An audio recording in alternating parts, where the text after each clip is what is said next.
امید ہے کہ آپ بالکل خیر و عافیت سے ہوں گے، اور اللہ سے دعا گو ہوں کہ اللہ تعالیٰ آپ کو ہر طرح کی مشکلوں سے آزاد رکھے اور ہر طرح کی خوشیوں سے نوازے۔ زندگی مکمل نہیں ہوتی، کیوں؟ کیونکہ یہ جنت نہیں ہوتی۔ ہر چیز مکمل، کمپلیٹ، کامل جنت میں جا کے ہوگی۔ اپنے آپ کو مصیبتوں کا سامنا کرنے کا عادی بنائیں، کیونکہ یہ دنیا جنت نہیں ہے۔ ایسا عادی بنائیں جیسے اونٹ صحرا میں چلنے کا عادی ہو جاتا ہے۔ زندگی کے سفر میں توازن برقرار رکھیے۔ اپنے ارد گرد کے اور پہلے کے لوگوں کے نمونے سامنے رکھیے اور ان کے بیچ اپنا موازنہ کیجیے، تو پتہ چلے گا آپ ان کی بنسبت بہت زیادہ بہتر ہیں۔ آپ کو ہلکے ہلکے جھٹکے لگتے ہیں، اس پر اللہ کا شکر ادا کریں۔ جو اس نے لے لیا اس پر ثواب کی امید رکھیے، اور اپنے ماحول کے لوگوں کو دیکھ کر تسلی حاصل کیجیے۔ اس سلسلے میں ہمارے سامنے اللہ کے رسول صلی اللہ علیہ وسلم کی زندگی بہترین نمونہ ہے۔ آپ کے سر پر اونٹ کا بوجھ رکھا گیا، قدم زخمی ہوئے، چہرے پر چوٹیں آئیں، گھاٹی میں بند کیا گیا، حتیٰ کہ درختوں کے پتے کھانے پڑے۔ مکہ سے آپ کو ہجرت کرنے پہ مجبور کیا گیا۔ جنگ احد میں سامنے کے 4 دان شہید ہوئے۔ آپ کی زوجہ طاہرہ پر بہتان لگایا گیا۔ ساتھیوں میں سے خاصے لوگ شہید ہوئے۔ آپ کا بیٹا اور اکثر بیٹیاں آپ کی زندگی میں انتقال کر گئیں۔ آپ صلی اللہ علیہ وسلم نے پیٹ پر بھوک کے مارے پتھر باندھے۔ آپ پر ساحر، کاذب، کاہن، مجنون اور جھوٹے نعوذ باللہ ہونے کے الزامات لگائے گئے، جو جسمانی اذیتوں سے بھی بڑھ کر تھے، لیکن یہ اذیتیں تو پیش آنی تھی۔ اس سے پہلے حضرت زکریا قتل کر دیے گئے، حضرت یحییٰ کو ذبح کر دیا گیا، حضرت موسیٰ کو ستایا گیا، حضرت ابراہیم علیہ السلام کو آگ میں ڈالا گیا۔ صحابہ کرام رضی اللہ عنہ کو بھی اس راستے پر جب وہ چلے تو بہت سے دکھوں سے گزرنا پڑا۔ حضرت عمر رضی اللہ عنہ خون میں نہلائے گئے، حضرت عثمان غنی شہید کیے گئے، حضرت علی رضی اللہ عنہ کو نیزہ مارا گیا، ائمہ اور صالحین کو کوڑے لگائے گئے، جیل میں ڈالا گیا، سزائیں دی گئی۔ قرآن مجید میں آتا ہے، کیا تم نے سمجھا ہے کہ تم جنت میں یوں ہی داخل کر دیے جاؤ گے؟ ابھی تو پہلے گزرے ہوں کی مثال بھی نہیں، جن کو تنگی ترشی لاحق ہوئی اور وہ ہلا مارے گئے۔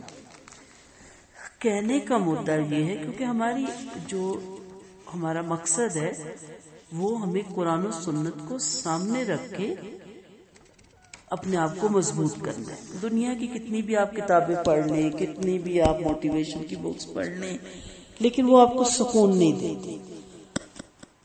سکون دیتا ہے آپ کو مذہب۔ اس کو جب آپ سامنے رکھتے ہیں تو آپ کو سکون ملتا ہے۔ اس لیے ہر چیز میں آپ دیکھیں گے کہ میں آپ کو پوری کوشش کروں گی کہ اللہ اور اس کے رسول کی طرف مائل کرنے کی اور انہی سے مثالیں دینے کی۔ آپ اپنے دائیں بائیں دیکھیں، ہر طرف کوئی نہ کوئی مصیبت دکھائی دے گی، ہر دوسرے گھر میں کوئی نہ کوئی دکھ سنائی دے گا، ہر تیسرے بندے کو آپ روتا ہوا دیکھیں گے۔ بہت المیہ، بہت مصیبتیں۔ آپ دیکھیں گے کہ پریشان حال آپ تنہا نہیں ہیں، بلکہ دوسروں کے مصائب کے مقابلے میں، تکلیفوں کے مقابلے میں آپ کی تکلیف بہت کم ہے۔ کیوں؟ کیونکہ کتنے ہی مریض ہیں جو سالہ سال سے بستر پر کروٹیں بدلتے رہتے ہیں، درد سے کراتے رہتے ہیں، شفا انہیں نہیں ملتی۔ آپ تو الحمدللہ گھر میں بیٹھے کوڑ رہے ہیں نا صرف، کتنے جیلوں میں بند ہیں، سالوں سے انہوں نے سورج کی روشنی نہیں دیکھی، جیل خانے کے علاوہ انہیں کچھ نہیں دکھائی دیتا۔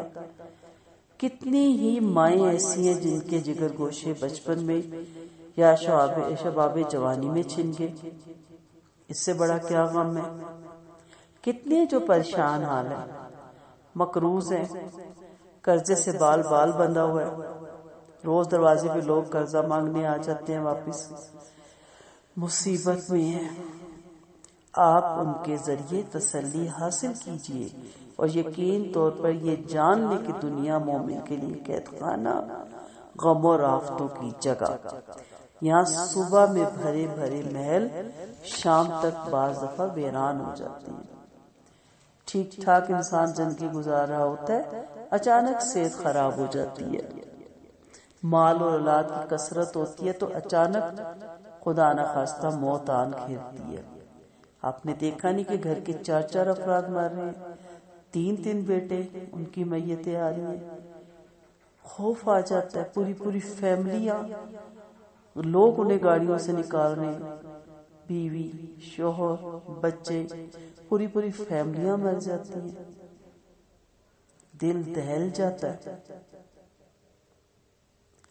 قرآن مجید میں آتا ہے نا، تمہارے لیے ظاہر ہو جاتا ہے کہ ہم نے ان کے ساتھ کیسے معاملہ کیا اور ہم نے تمہارے لیے مثالیں بیان کر دی، اور آپ کوڑی ہیں اور آپ کہتی ہیں میں غمگین ہوں، اور تمہیں نہیں پتا میں کتنی پریشان ہوں۔ کیا یہ صرف پریشانی ہے؟ یہ چھوٹی باتیں جس کو آپ نے اپنے لیے پریشانی کا سبب سمجھ رکھا ہے۔ آپ گھر میں شکر ہے ہاسپٹل میں نہیں، آپ اپنے بیڈ روم میں شکر ہے آپ جیل خانے میں نہیں، آپ نے دال ساگ کھایا عزت کے ساتھ، شکر ہے آپ نے کسی کے آگے ہاتھ نہیں پھیلایا، آپ سکھ میں پرسکون ہے، نہ کسی کا دینا ہے نہ کسی کا لینا ہے۔ رہی چھوٹی موٹی باتیں، یہ چھوٹی ہی ہیں، جب تک آپ ان کو چھوٹا نہیں سمجھیں گے یہ چھوٹی ہی رہیں گی۔ ان کو چھوٹا سمجھیں، یہ بڑی ہی رہیں گی، ان کو بڑا نہ بنائیں۔ اور اس کے لیے سب سے بہترین چیز ہے نماز۔ اے ایمان والو، صبر اور نماز سے اللہ کی مدد چاہو۔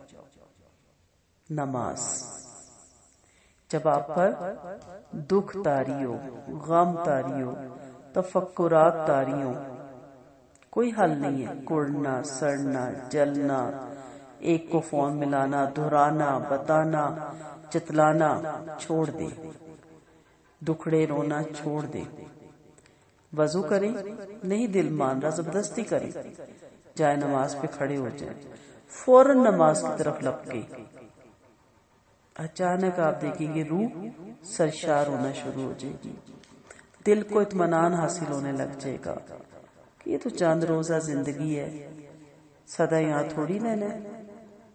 نماز انشاءاللہ غم اور فکر، حزن اور ملال کے بادل چھانٹ دیتی ہے۔ نبی کریم صلی اللہ علیہ وسلم کو جب کوئی اہم معاملہ پیش آتا تو فرماتے اے بلال رضی اللہ عنہ، ہمیں نماز کے ذریعے آرام پہنچاؤ۔ نماز آپ کی آنکھوں کی ٹھنڈک، خوشبختی اور شادمانی کا ذریعہ تھی۔ بہت سے لوگوں کے حالات جب میں نے پڑھے، آپ بھی ضرور پڑھیے، میں نے دیکھا کہ جب کوئی پریشانی، کوئی آفتیں ان پہ پڑتی، وہ نماز کی طرف دوڑتے، نماز سے ان کی اندر قوت پیدا ہوتی، ارادہ اور ہمت میں تازگی آ جاتی۔ ہمارے یہاں الٹ ہوتا ہے، ہم فرار حاصل کرتے ہیں، ڈپریشن کی دوائی کھا کے، نیند کی گولیاں کھا کے، اور ہوتا یہ ہے کہ جب آنکھ کھلتی ہے تو وہیں سے بات یاد آتی ہے جہاں سے ٹیبلٹ کھا کے اس کو دبایا تھا، اور پھر بے سکونی، اور پھر ہم کہتے ہیں جلدی سے مجھے ٹیبلٹ دے دو، میڈیسن دے دو، مجھے لگ رہا ہے کہ میں ڈپریشن میں جا رہی ہوں۔ کتنے لوگ ہیں جن کی روٹین میں ہے ڈپریشن کی ٹیبلٹس، بڑے بڑے دیندار بھی۔ ان کا دین کیا ہے؟ ظاہری۔ جب تک اس دین کو گہرائی سے نہیں سمجھیں گے، جب تک اس کو اپنے اوپر اپلائی نہیں کریں گے، جب تک اس پہ یقین نہیں کریں گے، وہ دین آپ کو ڈپریشن سے نہیں بچائے گا۔ اصل دیندار کبھی نیند کی گولی کھا کے نہیں سوتا۔ اس کا ٹائم ٹیبل اتنا اچھا ہوتا ہے کہ اس کو تو عشاء کی نماز بھی مشکل سے، صحابہ کے دور میں کیا ہم پڑھتے ہیں، جھونک کے آتے تھے نیند کے، عشاء کی نماز کے انتظار میں۔ ہم سوتے ہی 2 بجے ہیں رات کو، کیونکہ ہم نے دن کو اٹھنا ہی 2 بجے ہوتا ہے۔ نماز بہت بہترین میڈیسن ہے۔ کوئی بیمار ہے اسے کو پڑھو، بیٹھ کے پڑھو، لیٹ کے پڑھو، پڑھو تو صحیح۔ ہم ایکسرسائز کرواتے ہیں نا، فزیوتھراپی، مریض کو بھی لیٹے ہوئے ٹانگ اوپر کرو نیچے کرو، اوپر کرو نیچے کرو، دائیں کرو بائیں کرو، خود کرواتے ہیں، ڈاکٹر باقاعدہ لگواتے ہیں اس ہوپ پہ، اس امید پہ کہ یہ چل پڑے گا، اور چل بھی پڑتا مریض۔ بازو کی، ہاتھ کی، جہاں جس جگہ کو پرابلم ہے، فزیوتھراپی۔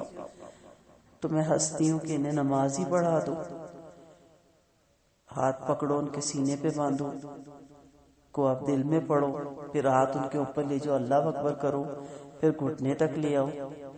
آپ ان کو یہ کروا دو۔ نماز سے بڑھ کے تو کوئی بہترین میڈیسن ہے ہی نہیں جو آپ کو سکون دیتی ہے۔ سو اپنا دل مضبوط کر کے وضو کریں اور نماز پڑھیں۔ ایک شوہر تھا بہت بد اخلاق، ایک دن اس نے حد سے زیادہ بد اخلاقی کی۔ خاتون نے اندر چلی گئی اور کہا کہ میں تمہاری شکایت کروں گی۔ وہ بڑا پریشان ہوا کہ پتہ نہیں کس کو کرے گی۔ اس نے وضو کیا، نماز بچھائی، پوری نماز پڑھی، وہ بیٹھا دیکھتا رہا۔ جب اس نے ہاتھ اٹھائے وہ کانپ گیا، اس نے فوراً ہاتھ پکڑ کے کہا خدا کے لیے اللہ سے میری شکایت کر۔ تو اس نے کہا نہیں، میں اللہ سے ہدایت مانگوں گی، شکایت نہیں کروں گی۔ نماز بڑی بہترین چیز ہے، دلوں کو ڈھارس دینے والی۔ یہ صلاۃ خوف کا فلسفہ یہی ہے نا کہ جب دلوں پہ خوف طاری ہو، جانیں تلواروں کی دھار پہ رکھی ہوں، ایسے میں دل کو جمانے اور ڈھارس باندھنے والی سب سے بڑی چیز نماز ہے۔ آج نفسیاتی الجھنوں کے شکار نسل کو مسجد سے واقف ہونے کی ضرورت ہے۔ یقین کریں ہماری مسجدیں خالی ہیں اور ہمارے ہاسپٹل بھرے ہوئے ہیں۔ مجھے کچھ لوگوں کے ساتھ ان کے سلسلے میں مسجد ہاسپٹل جانے کا زیادہ اتفاق ہوا کچھ عرصے پہلے، تو صبح ہی وہ رونق لگی ہوئی ہے وہاں، راتوں کو وہیں بستر لگا کے غریب ان کے لواقین سوئے ہوئے ہیں۔ تو بے اختیار میرے منہ سے نکل گیا کہ اگر آپ اپنی مسجدیں آباد کریں تو آپ کے ہاسپٹل ویران ہو جائیں، لیکن ایسا نہیں ہے۔ سحری میں بیٹھے ہوئے ہیں، فجر میں بیٹھے ہوئے ہیں، اندر مریض لگے ہوئے ہیں، بیماروں وینٹیلیٹر پہ پیسہ لگ رہا ہے۔ اسی لیے کہتے ہیں نا جن کا پیسہ رشتہ داروں پہ نہیں لگتا ہاسپٹل میں لگتا ہے۔ جو اپنے رشتہ داروں کے لیے دروازے بند کر دیتے ان کے لیے اسپتالوں کے دروازے کھل جاتے ہیں۔ لیکن میں تو یہی کہوں گی جو مسجدوں سے دور ہو جاتے ہیں پھر وہ ہاسپٹلز کے قریب ہو جاتے ہیں۔ تو آج نفسیاتی الجھنوں کی شکار نسل کو مسجد سے واقف ہونے کی ضرورت ہے، اور الجھنوں سے نجات کے لیے اور خوشنودی رب کے لیے نماز پڑھنے کی ضرورت ہے، ورنہ آنسو آنکھوں کو جلا دیں گے، سکون نہیں ملے گا۔ حزن اور ملال اعصاب کو توڑ دیں گے، کوئی گولی آپ کو ریلیکس نہیں کرے گی، اعصابی کھچاؤ میں آپ مبتلا رہیں گے۔ میڈیسن کھائیں گے، وقتی آرام آئے گا، آنکھ کھلے گی، مزید اعصاب پکڑے ہوں گے۔ آپ وضو کریں، نماز میں روئیں. دیکھیں کتنے پرسکون آپ ہوں گے. نماز کے علاوہ کوئی اور چیز نہیں جو آپ کو ان مسائل سے نجات دلا سکے. یہ میں تجربے کی بنا پہ کہہ رہی ہوں. خود بھی پڑھیں، لمبی لمبی نمازیں پڑھیں، بچوں کو بھی اس پہ لگائیں. اب یوں سمجھ لیں کہ جیسے 5 وقت آپ کو کوئی میڈیسن کھانی ہے جس پہ آپ کی زندگی کا انحصار ہے، ادروائز آپ کی بیماری بڑھ جائے گی اور موت کی طرف آپ جا سکتی ہیں. اس طرح نماز کی حفاظت کریں جس طرح آپ اپنے میڈیسن کا ہوتا ہے نا کہ ایک وقت کی بھی چھوٹ گئی تو میرا سارا کورس ختم ہو جائے گا، مجھے نئے سرے سے کرنا پڑے گا. میں دعوے سے کہتی ہوں اگر آپ 5 وقت اور اس کے علاوہ بھی اپنے تہجد اشکار اشراق اللہ کرے اس سے بھی زیادہ آپ کے دل میں خواہش پیدا ہو، آپ کو بیماری ہی نہیں قریب آنے لگے گی، اور اگر کوئی لگتی ہے تو وہ آپ کو اس طرح پریشان نہیں کرتی ہے. اگر ہم عقل سے سوچیں تو پتہ چلتا ہے کہ دن رات میں 5 وقت کی نمازیں بہت بڑی نعمت ہے. پہلی نعمت تو یہی ہے کہ گناہوں کا کفارہ ہے، کتنے انجانے میں ہو جاتے ہیں اللہ کے ہاں. دوسری چیز اللہ کے ہاں درجات بلند کرنے کا ذریعہ، ٹھیک ہے، سب سے بڑی بات ہے اللہ سے ملاقات کا ذریعہ. آلام اور مشکلات کو کم کرنے کا سبب ہے تیسری چیز. پھر چوتھی یہ ہمارے امراض کی کامیاب دعا ہے. کتنی دوائیاں آپ کی چھوٹ جائیں گی جو صرف اور صرف نماز نہ پڑھنے کی وجہ سے، دین سے دوری کی وجہ سے ہمیں لاحق ہے. یہ وسوسے، یہ خوف، قرآن میں آتا ہے وَلَا خَوْفٌ عَلَيْهِمْ وَلَا هُمْ يَحْزَنُونَ. ان دونوں چیزوں سے چھٹکارا آپ کو نماز ہی دے گی. تو یہ کتنے امراض ہم نے پال رکھے ہیں، بدگمانی، خوف، ڈر، ان سب سے نجات دیتی ہے یہ نماز. ضمیر کو یقین عطا کرتی ہے یہ نماز، اور قلوب کو اللہ کی رضا پہ راضی کرنے کا سبق دیتی ہے. جو لوگ مسجد سے دور بھاگتے ہیں، نمازیں چھوڑتے ہیں، تو ان کی آفتیں کم نہیں ہوتی. کبھی ایک بدبختی میں مبتلا، کبھی دوسری بدبختی میں. یہ بات نہیں ہوتی کہ میں نماز کے لیے نہیں جا سکتی، بہت مصروف ہوں. یہ بدبختی ہے کہ اللہ آپ کو توفیق ہی نہیں دیتا کہ آپ نماز کی طرف آئیں. یہ خوش نصیبوں کے لیے ہے. اس کے در پہ جانا، اس کی چوکھٹ پہ کھڑے ہونا، یہ نصیبوں والوں کا کام ہے. نماز سے جو لوگ دور ہیں، ایک مسئلہ ختم نہیں ہوتا، دوسرا سر پہ کھڑا ہو جاتا ہے، ہر وقت پریشانیوں میں گھرے رہتے ہیں. نماز کی طرف آئیں، اللہ پہ بھروسہ رکھیں، اس پہ اعتماد کریں، اس کے وعدوں پہ یقین کریں، اس کے ساتھ حسن ظن رکھیں، اس کے فیصلے کو مان لیں، یقین کریں کہ وہ آسانی پیدا کرے گا، اور انشاءاللہ وہ پیدا کرتا بھی ہے. جب میں اسلاف میں پڑھتی ہوں پیغمبروں کے واقعات، پھر اس کے بعد اصحاب کی، تو مسجد میں جا کے یہی دعا کیا کرتے تھے، اے ابراہیم کے رب ہمیں راہ سجا، اے محمد صلی اللہ علیہ وسلم کے رب ہمیں راہ سجا. یعنی اللہ ہی کو پکارتے تھے مشکل سے مشکل وقت میں. یہ چیزیں ایمان کے بڑے بڑے ثمرات اور مومنین کی بہترین صفات میں سے ہیں. جب بندہ حسن عاقبیت سے مطمئن ہو جاتا ہے اور اپنے ہر معاملے میں اپنے رب پہ بھروسہ کرتا ہے، تو اللہ کی مدد، نصرت، حمایت، تائید سب حاصل ہو جاتی ہے. حضرت ابراہیم علیہ السلام کو آگ میں ڈالا گیا تو کیا فرمایا؟ حسبنا اللہ و نعم الوکیل، نعم المولا و نعم النصیر. کتنا خوبصورت واقعہ وہاں پہ. حضرت ابراہیم علیہ السلام نے کہا یا اللہ آپ کے خلیل کو آگ میں ڈالا جا رہا ہے، میں جاؤں بچانے کا؟ جاؤ. اس وقت جب حضرت ابراہیم علیہ السلام کو آگ میں پھینکا جا رہا تھا تو ابراہیم علیہ السلام کی زبان پہ کیا دعا تھی؟ حسبنا اللہ و نعم الوکیل، نعم المولا و نعم النصیر. حضرت ابراہیم علیہ السلام نے جا کے کہا میں آپ کو بچانے آیا ہوں. کہا خود آئے ہو یا اللہ نے بھیجا ہے؟ کہا خود آیا ہوں. کہا پھر جاؤ، جس کا خلیل ہوں وہ خود بچائے گا، اور اگر اس کی رضا اسی میں ہے تو مجھے چلنا منظور ہے۔ تو اللہ نے کہا دیکھا میرا خلیل، اور اللہ نے کیا کہا؟ آگ سے کہا پھول بن جا، گلزار ہو جا۔ فرشتہ کتنا بچا لاتا، لیکن اللہ کا بچاؤ دیکھو کہ اس آگ کو ہی گلزار کر دیا اور لوگوں کے لیے دین کی طرف آنے کا ذریعہ بنا دیا۔ کیا میرے ابراہیم علیہ السلام پیغمبر کو اللہ کافی تھا، مجھے کافی نہیں؟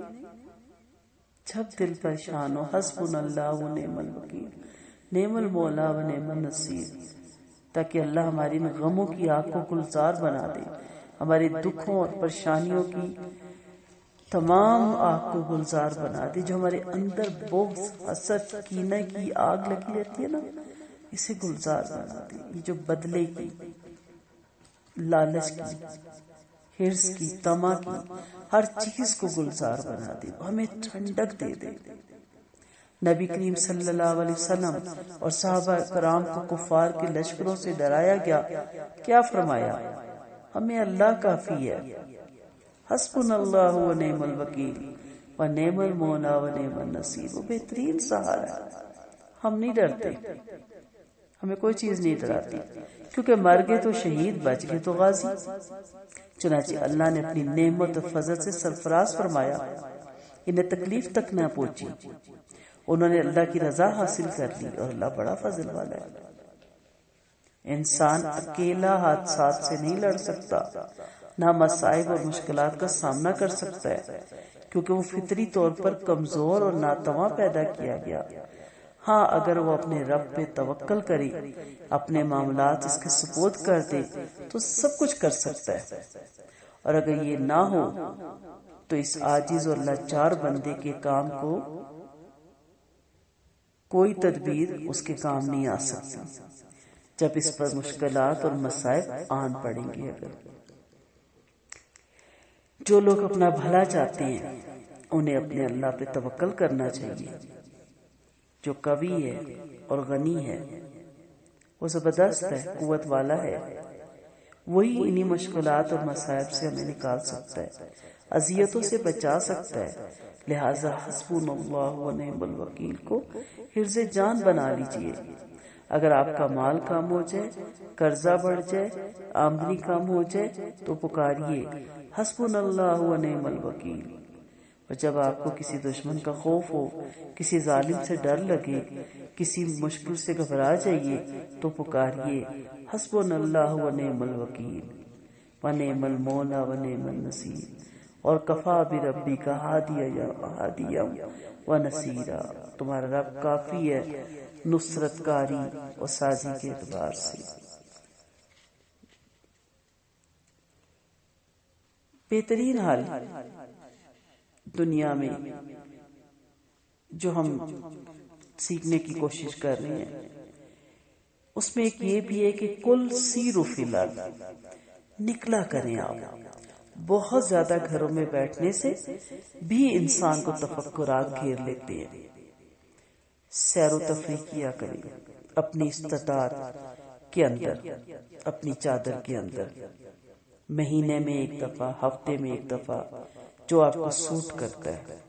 ہر روز تو نہیں انسان جا سکتا، بہت فرق پڑتا ہے باہر نکلنے سے، بڑا دماغ تر و تازہ ہوتا ہے۔ گھوما کریں، پھرا کریں، سیر و سیاحت کیا کریں، اس سے سینہ کھلتا ہے۔ آپ نے دیکھا نا کوئی زیادہ بیمار ہے تو ڈاکٹر کیا کہتے ہیں؟ پرفضا مقامات پہ لے جائیے، تو آپ نکلا کریں، اور یہ رنج و الم کے بادلوں کو بھی دور کر دیتا ہے۔ آپ باہر نکلیں گے، آپ کو خدا کی کتاب کائنات کھلی ملے گی، آپ دیکھیں گے کہ قدرت کے کتنے نظارے ہیں، کتنے دلکش باغات ہیں، کتنے خوبصورت پھول ہیں، کتنے خوبصورت پرندے ہیں۔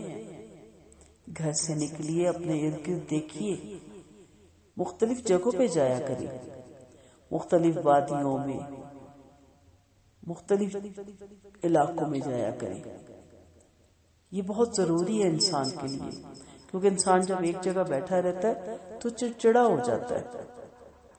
آنکھوں سے کالا چشمہ ہٹائیے، جائیے نکلیے۔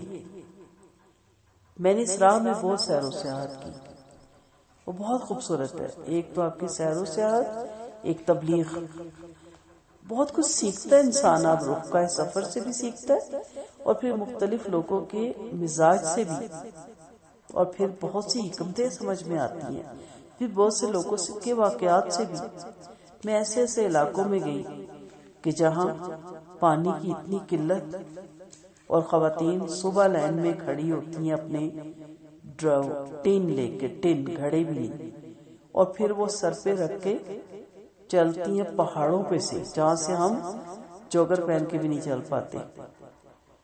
میں بہت حیران ہوئی کہ پھر وہ اتنا سفر طے کر کے اپنے اپنے پہاڑوں کے اوپر ایک گھروں میں پہنچتی ہیں، اور پتہ چلا کہ پھر دوسرا گھر کا فرد چل پڑتا ہے لائن میں کھڑے ہونے کے لیے۔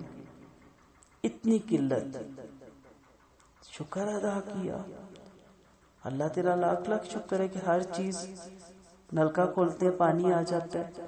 تو سیر و سیاحت آپ کو بہت کچھ سکھاتی ہے، آپ بہت کچھ دیکھتی ہیں۔